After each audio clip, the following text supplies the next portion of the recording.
In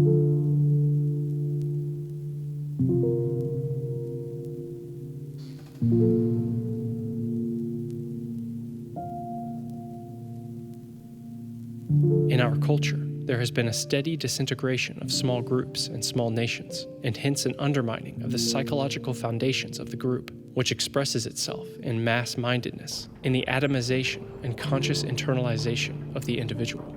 One result of this expansion of consciousness is that, regardless of conflicting national ideologies, every modern consciousness is confronted with that of other nations and races and with other cultures, other economic patterns, religions, and systems of value.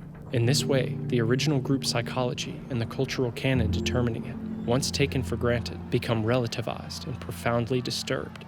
The global revolution, which has seized upon modern man, and in whose storm center we find ourselves today, has, with its transvaluation of all values, led to a loss of orientation in the part and in the whole, and daily we have new painful experience of its repercussions in the political life of the collective, as well as in the psychological life of the individual.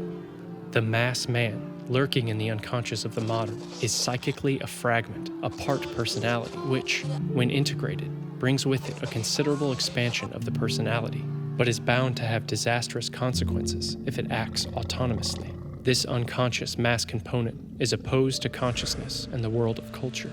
It resists conscious development, is irrational and emotional, anti-individual and destructive. It corresponds mythologically to the negative aspect of the Great Mother. It is her murderous accomplice, the adversary and man-slaying boar. This negative, unconscious part of the personality is archaic in the most negative sense, for it is the beast man at bay. He becomes the shadow and dark brother of the ego only if, through a process of integration, the ego consciously descends into the depths of the unconscious, there to seek him out and bind him to the conscious mind. But when the reverse happens, when, that is to say, consciousness is overpowered and wholly possessed by him, we get the frightful phenomenon of regression to the mass man, as manifested in the mass epidemics of recollectivization. As a result, the egosphere of the human and personal is lost. Personality values no longer count, and the supreme achievement of the individual, his behavior as an individual human being, is broken down and replaced by collective modes of behavior. The demons and archetypes become autonomous again. The individual soul is swallowed back by the terrible mother, and along with it, the experience of the voice and the individual's responsibility before man and God is invalidated. That the mass phenomenon is statistically a regression to the lowest level is self-evident, since the position of consciousness itself then begins to decay. When the mass of city dwellers regress to the unconscious state, it does not create a psychological unit that is in any way comparable to the original group and its psychology. In the original group, consciousness, individuality, and spirit existed in the germ and strove to express themselves through the collective unconscious of the group, whereas the unconscious to which people are resignedly regressing today is, as it were, an unconscious with no tendencies in that direction.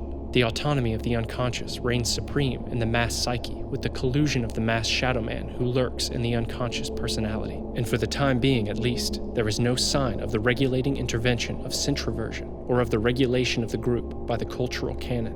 The mass, therefore, is the decay of a more complex unit, not into a more primitive unit, but into a centerless agglomeration. Regression to the mass man is only possible given the extreme process of cleavage between ego consciousness and the unconscious, and the consequent loss of centroversion. This absence of regulation by the whole leads to chaos.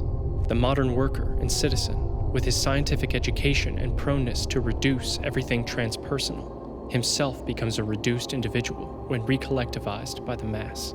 The very anonymity of the individual in the mass intensifies the action of the shadow side.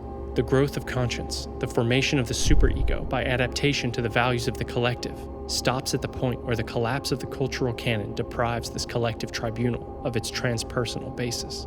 Conscience then becomes a Jewish, capitalist, or socialist invention, but the voice, the inward orientation which makes known the utterance of the self, will never speak in a disintegrated personality, in a bankrupt consciousness, or in a fragmented psychic system.